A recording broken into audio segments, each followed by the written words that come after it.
Welcome again friends to our YouTube channel the weirdos. आज हम लोग सेकंड चैप्टर पढ़ने वाले 9th स्टैंडर्ड का, that is work and energy. So before starting with the topic work and energy, I want to means start with a very usual example.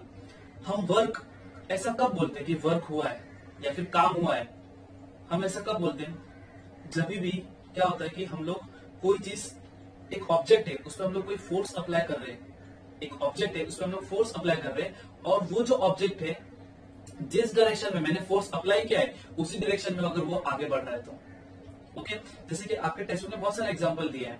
अगर हम लोग text book के एग्जांपल के हिसाब से देखें, ऑब्जर्व दिया है कि यहाँ पे आप देख भी सकते हो कि एक जो लड़की है वो क्या कर रही है, स्टडी कर रही है। एक लड़का क्या कर रहा है, वो बॉल के साथ खेल रहा है। एंड देन और एक लड़की है वो जो टीवी देख रही है। और देन एक लेबरर है जो क्या कर रहा है, गोरी लेके अपना काम कर रहा है, जो सैक लेके वो लोग काम करते हैं। सो अब इसमें से हम लोग देखोगे तो यहाँ पे पूछा है in which of the pictures above work has been done. तो आप बोलोगे सर काम तो वैसे सभी कर रहे है ना, काम तो सभी कर रहे। सो when you talk about the work, right, इसका मतलब क्या होता है कि व्हेन वी वॉक, कभी भी हम लोग चलते हैं, भागते हैं, हम लोग कुछ भी काम करते हैं, राइट, कुछ भी काम करते हैं, तो उसके लिए हमको क्या चाहिए? एनर्जी चाहिए। We require the energy when we walk, run, right. The energy in our body is used to do the necessary work. So काम करने के लिए हमको क्या चाहिए? एनर्जी चाहिए, राइट। हमको कोई भी काम करने के लिए we require the energy. But जो वर्क होता है सर, वो वर्क कैसे हो सकता है? मेंटल भी हो सकता है, फिजिकल भी हो सकता है। अगर हम लोग ध्यान दें, जैसे कि आपके टेक्स्ट बुक में दिया है, आपके टेक्स्ट बुक में एक लड़की पढ़ाई कर रही है और एक लड़की टीवी देख रही है, तो एक तरीके का मेंटल वर्क हो गया। आप पूरा दिन बैठ के थक जाते हो सर, आप बोलोगे कि नहीं सर, मैं तो, मेरा पूरा एनर्जी खत्म हो गया है, मैं तो पूरा दिन पढ़ाई कर रहा था। वैसे हम करते नहीं, बट टाइम तो पूरा दिन। तो यहाँ पे आप क्या बोलोगे? नहीं, पूरा दिन मैं पढ़ाई कर रहा था तो मेरा क्या हुआ? एनर्जी चले गया, तो मैंने काम तो किया है। बट अगर हम फिजिक्स के कॉन्टेक्स्ट में देखें, when we talk about in context with physics, तो work can be mental as well as work can be physical. But when we talk with relation to physics, हम हमेशा कौन से वर्क को कंसिडर करते हैं? We always consider the physical work. In physics we deal with the physical work, okay. So काम करने के लिए एनर्जी चाहिए। एनर्जी दोनों भी यूज होता है, मेंटल में भी, फिजिकल में भी। बट फिजिक्स में हम डील किससे करने वाले हैं? With the physical work. So work is said to be done when a force applied to the object causes the displacement of that object in that particular direction. Displacement हमने clear कर दिया है, ठीक है। हम इसके पहले वाले टॉपिक पे आप देख सकते हो, लॉज ऑफ मोशन हमने बहुत अच्छे से एक्सप्लेन किया, यू कैन सी इट, ठीक है। सो अगर मैं यहाँ पे एग्जांपल लेता हूं, जैसे कि अगर ये मार्कर है, राइट, ये मार्कर को मैंने क्या किया? ये मार्कर ऐसा स्टेबल सिचुएशन में, इसको मैंने क्या किया? मैंने यहाँ पे फोर्स अप्लाई किया। मैंने यहाँ पे अप्लाई करना, आई अप्लाइड द फोर्स। तो मार्कर को जब मैं यहाँ पे फोर्स अप्लाई करूँ तो मार्कर कौन से डायरेक्शन में आगे बढ़ेगा? ये डायरेक्शन में, समझ लो। जैसे ये मार्कर है, इसको मैंने फोर्स अप्लाई किया, तो इस तरफ अगर मैं फोर्स अप्लाई करूंगा तो मार्कर इस डायरेक्शन में आगे बढ़ेगा। सो आप वर्क कब बोल सकते हो कि फिजिक्स के हिसाब से वर्क कब हुआ है?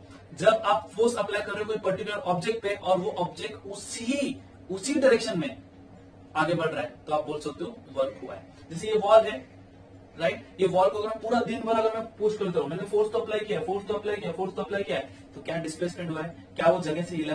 नहीं हिला है, तो वर्क क्या हुआ? जीरो। बट वही एक मार्कर हो गया या फिर कोई चेयर हो गया जिसको मैंने डिस्प्लेस किया, मैं किस डायरेक्शन में डिस्प्लेस कर रहा हूँ, वो ऑब्जेक्ट उसी डायरेक्शन में जा रहा है, तो वो क्या हो गया? Work done. सो वर्क रट्टा नहीं मार रहा है, सिंपल सा हमको समझना है। Work is said to be done when a force displaces object. Object को डिस्प्लेस किया और ऑब्जेक्ट उसी डायरेक्शन में, जिस डायरेक्शन में फोर्स अप्लाई हुआ, कम ऑन, जिस डायरेक्शन में फोर्स अप्लाई हुआ उसी डायरेक्शन में क्या हुआ? वो आगे बढ़ा। Then you can say work is said to be done, और एल्स वर्क नहीं हुआ है। उसके बाद आप देखोगे आपके यहाँ पे तो आपको आइडिया आ जाएगा, जो बच्चे टीवी देख रहे थे, बाद में जो बच्चे पढ़ाई कर रहे थे, उसकी फिजिक्स के हिसाब से काम नहीं हुआ, ठीक है। बाकी जो बॉल के साथ खेल रहा है, बाकी जो लेबर वो अपना सैक उठा के वो अपना काम कर रहा है, तो तभी वर्क हुआ है।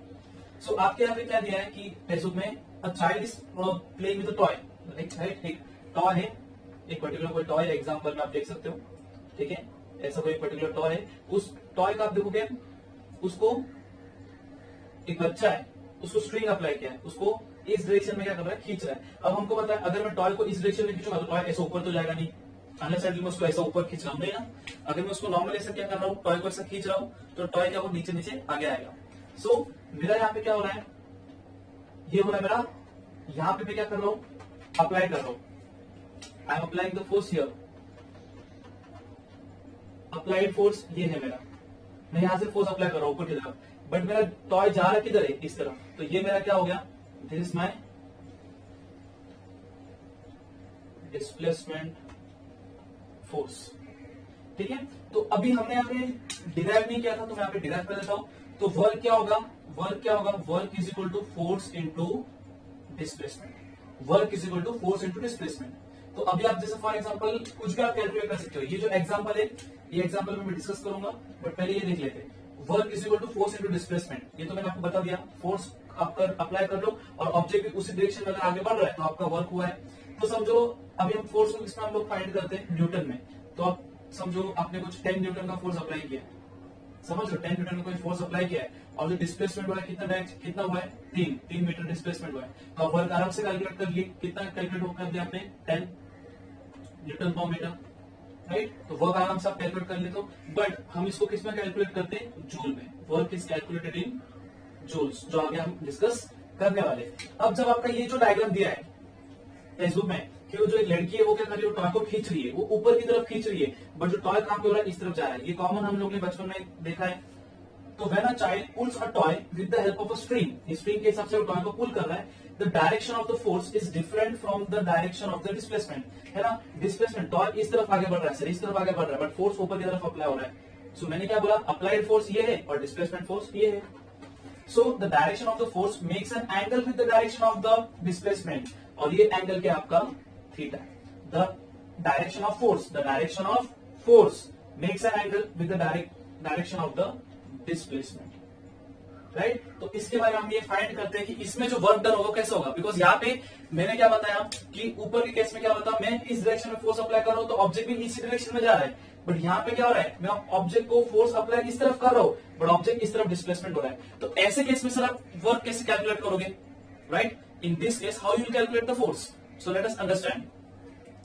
सो जब हम लोग बात करेंगे टॉय का, हमने देख लिया कि ये जो टॉय है, वो जो चाइल्ड है वो क्या कर रहा है, टॉय को खींच रहा है, बट वो जो फोर्स अप्लाई कर रहा है वो फोर्स इस डायरेक्शन में, this is the applied force, this is the applied force. But जो टॉय जिस डायरेक्शन में आगे उसको डिस्प्लेसमेंट कर रहा है वो ये है। हमने नॉर्मली क्या देखा था कि वर्क कब होता है, जब हम जिस डायरेक्शन में फोर्स को अप्लाई कर रहे हैं, हम जिस डायरेक्शन में फोर्स को अप्लाई कर रहे हैं उसी डायरेक्शन में क्या ऑब्जेक्ट मूव हो रहा है, तब हम उसको कैलकुलेट भी हमने किया था। बट ऐसे केस में हम कैसे करें, ऐसे केस में जहां पे हम फोर्स अप्लाई इस तरफ कर रहे हैं बट ऑब्जेक्ट जो मूव हो रहा है वो इस डायरेक्शन में हो रहा है, तो आप देख सकते हो यहाँ पे एक तरीके का क्या बन रहा है, एक एंगल बन रहा है, और उस एंगल को हम लोग बोलेंगे थीटा। थीटा ये जो वर्ड है आपके न्यू है, बट अब यूज टू हो जाओगे, बिकॉज आप ज्योमेट्री में, फिर आप इस सब चीज में, मैथमेटिक्स में आप पूरा इसके बारे में स्टडी करने वाले हो। सो बेसिकली इसको कैलकुलेट कैसे करें, बिकॉज सर आपने बताया कि जो work is equal to force into displacement, अगर कोई ऑब्जेक्ट फोर्स जिस डायरेक्शन में फोर्स अप्लाई कर रहा हूँ उसी डायरेक्शन में अगर वो आगे बढ़ रहा है तो मैं कैलकुलेट कर सकता हूँ। बट यहाँ पे जिस डायरेक्शन में फोर्स अप्लाई कर रहा हूँ और जो ऑब्जेक्ट जो जिस डायरेक्शन में जा रहा है, ये दोनों क्या है, अलग है। तो इस केस में हम क्या करें, इस केस में हम लोग क्या करें, so when you talk about the direction of the force is different from the displacement force, right, from the displacement force. तो in this case, in order to calculate the amount of work done, sir इसमें हमको कैसे पता चलेगा कितना काम हुआ है, तो हमने क्या किया, दोनों को नाम दे दिया। ये है मेरा अप्लाइड फोर्स F, ठीक है, ये हो गया मेरा F is equal to applied force, और जो मेरा F1 है ये मेरा हो गया डिस्प्लेसमेंट फोर्स।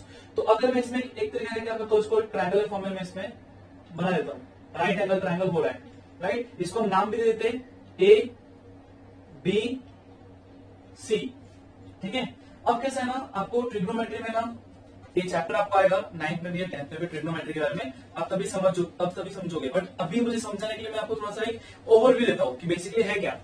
सो ये थीटा का वैल्यू हम कैलकुलेट कर सकते हैं। तो कुछ आपके ट्रिग्नोमेट्रिकल टर्म्स होते हैं, जैसा होता है साइन थीटा। तो साइन थीटा क्या बोलता है, ऑपोजिट में शॉर्ट फॉर्म में लिख रहा हूं, ठीक है, ऑपोजिट साइड अपॉन हाइपोटेन्यूज, ठीक है। फिर एक आपका होता है कॉस थीटा, जो क्या बोलता है, एडजेसेंट साइड अपॉन हाइपोटेन्यूज। फिर एक आपका आता है tan थीटा, जो बोलता है opposite side upon adjacent side. वैसे आपका सेक थीटा, कोसेक थीटा बहुत सारे, बट हमको डील इससे करना है, कॉस थीटा से। तो ये 2-3 आपको क्यों बताओ, सो दैट क्या आपका जो माइंड रहेगा और अच्छे से आपको क्लियर हो जाएगा। तो इसको अगर मैं फाइंड करूं, ये जो साइड है, राइट, एंगल ABC, ये राइट एंगल ट्रायंगल है, याद रखना राइट एंगल ट्रायंगल में होता है। तो ऑपोजिट साइड थीटा, इसका ऑपोजिट साइड क्या रहेगा, ये होगा उसका ऑपोजिट साइड BC, है ना, ऑपोजिट सामने BC हो गया। बाद में हाइपोटेन्यूज क्या रहेगा, the angle which is opposite to the 90 degree, sorry the side which is opposite to the 90 degree. तो ये क्या हो गया आपका हाइपोटेन्यूज। समझ लो 90 को ऑपोजिट, 90 का अगर मैं 90 हूं तो मेरा ऑपोजिट क्या है, वो हाइपोटेन्यूज है। तो ये क्या आ जाएगा मेरा value AC। Same goes for अभी cos थीटा का अगर फाइंड करूंगा तो ये क्या बता रहा है, एडजेसेंट साइड। एडजेसेंट मतलब क्या, बाजू वाला, ऑपोजिट सामने वाला, एडजेसेंट बाजू वाला। तो एडजेसेंट क्या है, एडजेसेंट क्या है, ये वाला एडजेसेंट, ये ऑपोजिट है, ये ऑपोजिट है, BC is opposite, AB is adjacent, BC is opposite, AB is adjacent. तो यहाँ पे हम लोग फाइंड कर लेते हैं। तो cos theta is equal to AB upon AC, ठीक है। वही फिर tan थीटा देखोगे तो ऑपोजिट अपॉन एडजेसेंट, तो एडजेसेंट अपना ये हो गया, राइट। इसका दोनों का लिख लो, बट इसमें डील नहीं करना है मुझे, इसमें cos थीटा में डील करना है। क्यों, क्योंकि अगर मुझे मेरा मेन इंटेंशन मैं सब क्यों कर रहा हूँ, आपके मन में क्वेश्चन आता रहेगा, बिकॉज मुझे वर्क फाइंड करना है। और मेरा वर्क मैंने बताया कि वो नॉर्मल F इंटू एस नहीं है, राइट। वो नॉर्मल क्या है, F इंटू एस नहीं है। तो मेरा जो फोर्स अप्लाई मतलब हो रहा है, समझ लो वो ये है, F इसमें अप्लाई फोर्स, और जो डिस्प्लेसमेंट फोर्स हो रहा है वो F1 है। तो मैं अप्लाई फोर्स कैलकुलेट कर सकता हूँ ना कि मैं कितने जोर से खींच रहा हूँ टॉय को, बट मैं डिस्प्लेसमेंट फोर्स कैसे कैलकुलेट करूं। तो मुझे क्या करना पड़ेगा, मुझे कोई भी तरीके से मुझे क्या करना पड़ेगा, ये जो डिस्प्लेसमेंट फोर्स को कैलकुलेट करना है। मुझे क्या कैलकुलेट करना है, डिस्प्लेसमेंट फोर्स। तो डिस्प्लेसमेंट फोर्स को अगर मैं कैलकुलेट करूंगा यहाँ पे, तो यहाँ पे जो F1 है तो वो मेरा क्या रहेगा, मैं इसका cos थीटा फाइंड करता हूँ, राइट। तो cos थीटा फाइंड करते हैं हम लोग। तो cos थीटा क्या बोलता है, AB अपॉन AC। तो AB क्या है, F1, और AC क्या आपका F। तो मुझे F का वैल्यू, F1 का वैल्यू मिल रहा है, देख रहे हो आप, इसका मैंने ये लिया cos थीटा, समझ लो। नहीं तो बोलोगे ये क्यों नहीं लिया, क्योंकि मुझे F1 का वैल्यू मिल रहा है, मुझे F1 का वैल्यू ढूंढना है। ऐसे में कैलकुलेट कर सकता हूँ कितना डिस्प्लेसमेंट होगा, बट ये फोर्स कैसे कैलकुलेट करें। तो वो जो एंगल बन रहा है, देख सकते हो आप, जो एंगल बन रहा है, in order to calculate the amount of work done we have to convert the applied force. ये अप्लाइड फोर्स को आपको किसमें कन्वर्ट करना पड़ेगा, into the direction of the displacement force. क्यों, क्योंकि अगर आपको फाइंड करना है, क्या फाइंड करना है, कितना काम हुआ है, समझ लो। तो यहाँ पे क्या आपने फाइंड किया, cos theta is equal to F1 upon F, F1 upon F। अब वापस करते जाओगे तो बता रहा हूँ, cos थीटा क्या आपका AB upon AC, AB upon AC। What is your AB, F1, what is your AC, F, applied force. This is your applied force, this is your displacement force. तो अभी अगर मैं इन शॉर्ट लिखूं तो क्या लिखूंगा, cos theta is equal to F1 upon F, that is nothing but F1 is equal to F cos theta. Substituting this value in the equation 1, what you will get? You will get work done is equal to F cos theta into S. समझ लो, इस तरह से आप क्या कर सकते हो, different value आप फाइंड कर सकते हो। कितना सिंपल था, कि बच्चों इसमें कंफ्यूज है, सर ये cos थीटा कहां से आया, ये क्या। तो मुझे लगता है कि मैंने आपको यहां से प्रॉपर्ली एक्सप्लेन कर। सो हमने अभी देखा कि W is equal to FS cos theta. अगर नॉर्मली हम लोग कोई फोर्स अगर वर्क फाइंड करना है तो हम सिंपल सा फॉर्मूला यूज कर सकते हैं, work done is equal to force into displacement.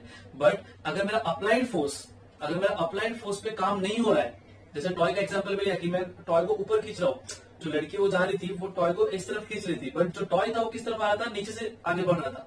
When the applied force and the displacement force is different, you can apply the formula work done is equal to Fs cos theta. अभी ये Fs cos theta मतलब जो theta होता है, वो theta क्या करता है, एंगल शो करता है। The angle can be 0 degree, it can be 1 degree, और sorry 1 I am saying 0 degree हो सकता है, 90 डिग्री हो सकता है, 180 डिग्री हो सकता है। जब एंगल 0 डिग्री रहेगा, तब cos थीटा का जो वैल्यू होता है दैट इज 1। सो जस्ट हम लोग क्या करना है, वैल्यू को सब्स्टिट्यूट करना है। तो Fs multiply by 1, what you will get, work done is equal to Fs। 90 degree में हम लोग जब बात करेंगे, हम लोग cos थीटा का cos 90, याद रखना theta depicts the angle, so cos 0 is 1, तो Fs इंटू 1। देखो आपका मतलब आपका जो वर्क रहेगा वो क्या रहेगा, पॉजिटिव रहेगा। आपने जो काम किया वो क्या पॉजिटिव है। तो Fs cos थीटा, cos 90 आपका क्या रहेगा, cos 90 is 0, anything multiply by 0। So when you are finding Fs cos theta, याद रखना जो थीटा होता है that is nothing but the angle that is made between the applied force and the displacement force, जो हमने इसके पहले example में देखा था। So थीटा अगर 0 डिग्री रहेगा तो cos 0 का जो वैल्यू है that is 1. When you are multiplying the cos 0 value 1, then you will get the answer W is equal to Fs. तो ये जो वैल्यू है यहाँ पे जो आपका वर्क डन हुआ है that is पॉजिटिव। अंडरस्टैंडिंग? अगर cos 90 है, अगर वो 90 डिग्री फॉर्म कर रहा है तो 90 डिग्री में द वैल्यू इज 0, तो anything multiply by 0 the answer is 0। 180 degree में 180 डिग्री अगर फॉर्म कर रहा है तो कितना उसका वैल्यू रहता है -1, तो यहाँ पे अगर मैं माइनस मल्टीप्लाई करूंगा fs, तो what I get work done is equal to -fs। So आपका इस तरह से आप देखोगे तो आपको तीन चीजें मिलती है। वर्क आपका पॉजिटिव हो सकता है, वर्क आपका 0 हो सकता है, वर्क आपका नेगेटिव हो सकता है। और वर्क आपका पॉजिटिव कब होगा, वर्क आपका 0 कब होगा, वर्क आपका नेगेटिव कब होगा, राइट? इसके बारे में हम आगे डिस्कस करेंगे हमारे नेक्स्ट वीडियो में। बट फिलहाल अगर हम ये समझे कि जो वर्क क्या होता है, फोर्स इनटू डिस्प्लेसमेंट होता है। So what are the units? ऐसे दुनिया में कोई चीज नहीं है जिसको हम लोग, अगर हम लोग उसके बारे में स्टडी कर रहे हैं तो उसका मेजरमेंट क्वांटिटी नहीं है। अंडरस्टैंडिंग? हर चीज को हमको मेजर करना पड़ता है और हर चीज को मेजर करने के लिए कोई यूनिट चाहिए। तो कोई बोलेगा भाई फोर्स को किसमें मेजर करते हैं? तो फोर्स को मेजर करते हैं in the newton. And newton ये कौन सा सिस्टम है? System international, that is SI system. Force is measured in newton and displacement is measured in metre. CGS system में आप देख सकते हो, जो जैसे केजी होता है, ग्राम होता है, मीटर होता है, सेंटीमीटर होता है। सो न्यूटन का क्या आता है? Dine, okay. एंड आपका जो मीटर होता है वो सेंटीमीटर होता है। आप बोलोगे काम, आपने काम कितना किया? काम आपका पॉजिटिव हो सकता है, काम आपका 0 हो सकता है, काम आपका नेगेटिव हो सकता है, बट काम किया किसमें, उसको मेजर किसमें करेंगे? That is joules. So let us try to understand ये होता कैसे। तो जब हम लोग यहाँ पे सब्स्टिट्यूट करते, वर्क डन समझो, यहाँ पे देता हूं मैं, ये हो गया जूल। तो 1 जूल की बात करूंगा तो 1 जूल क्या होता है? 1 न्यूटन मल्टीप्लाई बाय 1 मीटर, ये हो गया मेरा 1 जूल। अब इसको अगर मैं और डिराइव करूं आगे, अगर मैं इसको डिराइव करता हूं तो इसको मैं क्या बोल सकता हूं? 1 न्यूटन क्या होता है आपका? 10⁵ डाइन। वो डायन नहीं है, डाइन है, ठीक है? तो don't get it mistaken. 1 metre कितना होता है आपका? 100 सेंटीमीटर, तो इट कैन बी 10⁵2, राइट? तो 1 जूल, आप बोलोगे सर 1 जूल कितना है? एक आइडिया रहेगा ना कि सर हमको 1 केजी का आइडिया है कि 1 केजी इतना होता है, 1 लीटर इतना होता है, तो आप बताओ 1 जूल कितना होता है? तो मैं बता रहा हूँ 1 जूल कितना है। आप देख सकते हो 1 newton is equal to 10⁵ dyne, 1 metre is equal to 10⁵2, 100 centimetre. So value करोगे, अगर हम लोग इसको ऐड करेंगे, फॉर्मूला अप्लाई करेंगे, तो will get the answer. 8th standard हमने इंडेक्सेस में देखा था a⁻m into a⁻n is equal to a⁻m plus n। तो वही अप्लाई करो यहाँ पे। 10 है बराबर 5 प्लस 2 7, तो 1 जूल इज इक्वल टू 10⁻7 अर्क। सो ये था अबाउट द आपका यूनिट्स एंड देन आपका पॉजिटिव, नेगेटिव एंड 0 वर्क। इसके बारे में हम डिटेल में एक्सप्लेनेशन हमारे नेक्स्ट वीडियो में करेंगे। हम लोग काइनेटिक एनर्जी का इक्वेशंस भी करेंगे। So do hit like, share, comment and subscribe and give us a genuine feedback, because वही एक तरीका है जिसमें से हम अपने आप को इंप्रूव कर सकते हैं। ठीक है? Thank you guys, thank you so much, Tata.